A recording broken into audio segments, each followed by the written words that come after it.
गुजरात में सदर पीटीआई चौधरी परवेज इलाही ने सेक्रेटरी जनरल सलमान अकरम राजा के हमरा सैलाब से मुतासरा इलाकों का दौरा किया। इस मौके पर चौधरी परवेज इलाही ने मीडिया से गुफ्तगू करते हुए कहा कि गुजरात शहर की नकासी आप के लिए हमने अरबों रुपए के फंड्स लाए हैं। चौधरी परवेज इलाही का कहना था कि अगर नून लीग हमारे शुरू किए हुए सीवरेज मंसूबों के फंड्स न रोकती तो गुजरात शहर न डूबता। अगर हमने गुजरात शहर के गिर्द हिफाजती बंद न बनाए होते तो गुजरात शहर का इससे बुरा हाल होता। आज गुजरात में जो हमारे मुखालफिन फिर रहे हैं उनका ध्यान सिर्फ जेबों की तरफ होता है। हमारा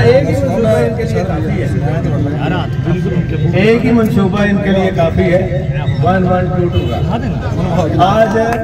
आज सारे पाकिस्तान में 1122 वहाँ पहुँच गए।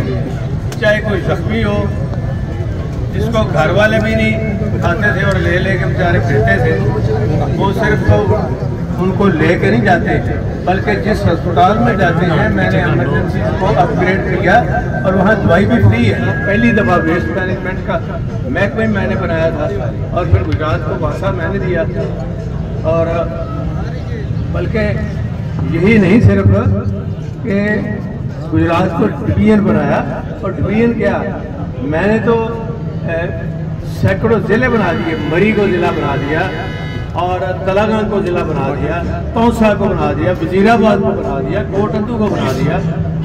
और ये मंसूबा लाए ना इस तरह का, इस तरह आपकी गुजरात यूनिवर्सिटी है 16,000 बच्चियाँ और बच्चियाँ पढ़ती हैं और सारा हर वक्त बसे जाते हैं घरों में। उन्होंने कहा कि आज पूरे पंजाब में रेस्क्यू 1122 हमारा ही मंसूबा है जो सैलाब ज़दगान की मदद करता नजर आता है। नून लीग हमारे रेस्क्यू 1122 के मयार का एक भी मंसूबा लाकर दिखाए। हमने गुजरात को डिवीजन बनाया जबकि वजीराबाद, तलागंग, मरी, तौसा और कोट अद्दू को जिला बनाया। चौधरी कुर्बान गुज्जर, JK न्यूज़, खारियां।